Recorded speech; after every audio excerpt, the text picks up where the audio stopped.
Today, we're unpacking the Atlantis Chronicle from myth to reality. We are going to separate the hard, documented facts from the wild speculation to figure out exactly why this ancient narrative still holds so much power today. So here's our roadmap for today. We'll look at Plato's ancient legend, the Great Catastrophe itself, the historical search, modern scientific theories, and finally, the enduring legacy of the legend. Kicking things off with Section 1, Plato's ancient legend, the powerful island civilization.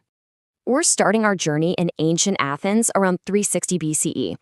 Picture the scene, philosophers walking through the bustling agora, weathered parchment maps being unrolled in quiet, dusty libraries. This is when the philosopher Plato first introduced the world to a utopian marvel. And he didn't just describe some small settlement, right? He painted a vivid picture of a magnificent island city. We're talking perfectly engineered concentric circular canals, lush forests, and these massive harbors just packed with ancient ships, all built around towering temples dedicated to the god Poseidon. And the sheer scale of this place, absolutely unreal. This was a civilization defined by extreme wealth and unparalleled engineering. Imagine monumental architecture with gleaming white marble temples that would have just sparkled in the Mediterranean sun. They had complex irrigation systems, intricate bronze workshops, and grand palaces. Essentially, Atlantis was said to be the ultimate hub of the ancient world, running vast trade networks of precious metals and exotic goods. It was literally the pinnacle of human achievement. But, of course, nothing lasts forever. Section 2, the Great Catastrophe, Pride Before the Fall. So, according to the texts, as their wealth peaked, dark storm clouds of hubris began to gather. The Atlanteans who were once virtuous became corrupted by their own immense power. And you know how it goes in the ancient world. Human pride practically begs for divine retribution. Plato tells us that in a single, terrifying day and night, it was all over. First, massive earthquakes shake those monumental temples and city walls. Then, towering tsunami waves crash in, swallowing the cracking buildings. And finally, total submersion. The glorious palaces sink, and the entire civilization vanishes beneath the deep blue water. Which brings us to the elephant in the room. With the city plunged into the ocean, we've got to step back and ask the exact question that has driven historians crazy for centuries. Is this history? Is it myth? Or maybe a bit of both? Did Plato literally just invent this whole story as a philosophical warning, or was he tapping into some distant ancestral memory of a very real cataclysm? Let's see how people have tried to answer that. Section 3, the search through history, exploring the deep. For generations, the incredibly specific details in Plato's account have basically dared people to go find physical proof. And they've really tried. Researchers have pored over ancient maps and weathered manuscripts. They've launched massive, historically inspired expeditions across both the Mediterranean and the Atlantic, diving deep to examine submerged stone structures and pottery fragments, hoping to decode ancient inscriptions. But, and this is the kicker, despite looking everywhere from the coast of Spain to the Bahamas, no one has ever found definitive proof.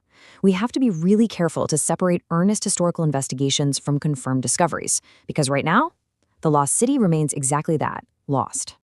That lack of evidence leads us right into Section 4, modern scientific theories, grounding the legend.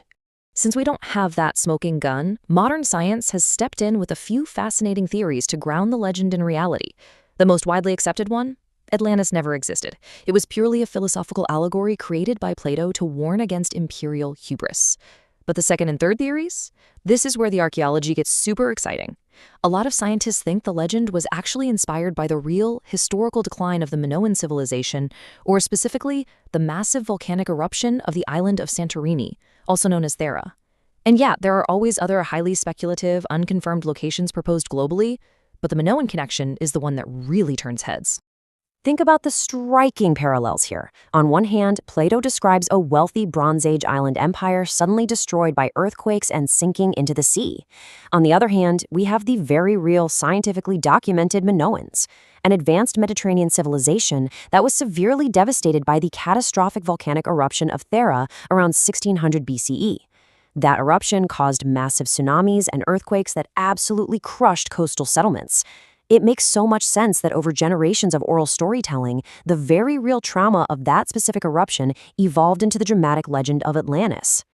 And that brings us to our final part, Section 5, Legacy of the Legend, Humanity's Enduring Fascination. 2,300. That is how many years this single story has captivated humanity. Think about that for a second.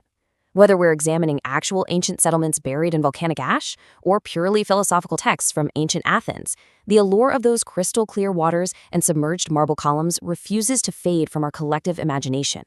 For over 2 millennia, the idea of a lost utopia has survived empires and ages, staying with us as a symbol of our enduring obsession with the unknown.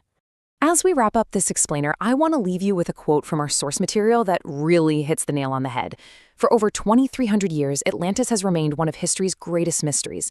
Whether myth, memory, or reality, its legend continues to inspire explorers, historians, and dreamers around the world.